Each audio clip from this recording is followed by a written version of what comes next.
Back in follow-up segment tonight. Under huge pressure from federal judges, the IRS has finally released a list of political groups it has scrutinized. No surprise, most of them are conservative, and there are hundreds of organizations involved.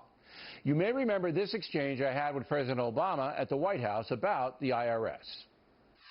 So you're saying there was no corruption there at all? No. That's not what I'm saying. That's actually... No, but I want to know what you're saying. You're the leader of the country. You're saying no corruption? No. None? No. There were some boneheaded decisions out of a but no office. Mass corruption. Not even mass corruption. Not even a smidgen of corruption.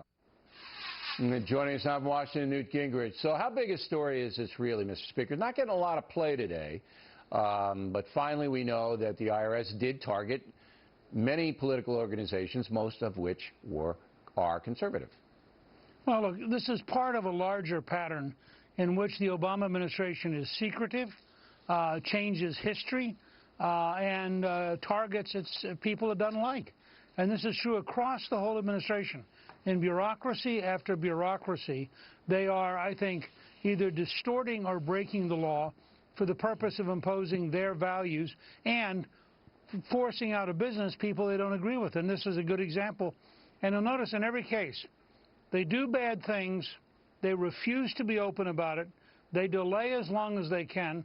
You have it in the State Department, where they've now admitted that they literally edited out videotape, where they admitted lying about the Iran deal. They've had it in the Veterans Administration, where the levels of corruption and criminality are just breathtaking. And here we have it in the IRS. But you see it again and again and again across the entire Obama administration. Now, do you think President Obama ordered the IRS to look at conservative groups? I think President Obama attracts and recruits people who despise conservatives, who see themselves as engaged in a war to change America, and who seek to use bureaucratic power.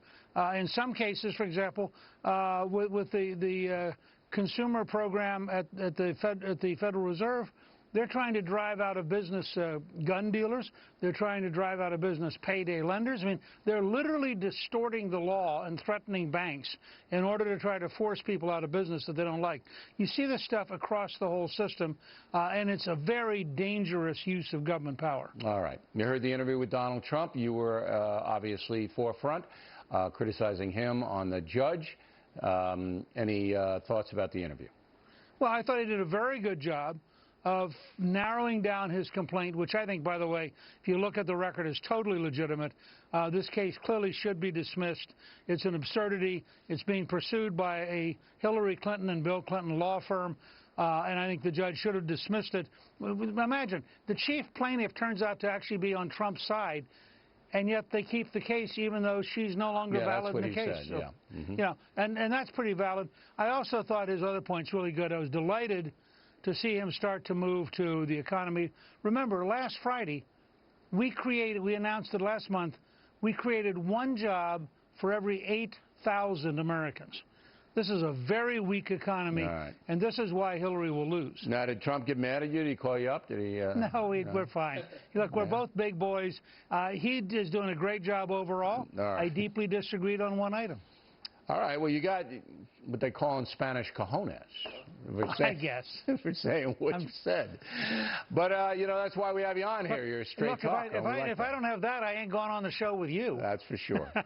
Thank you, Mr. Speaker. And plenty more as the factor moves along.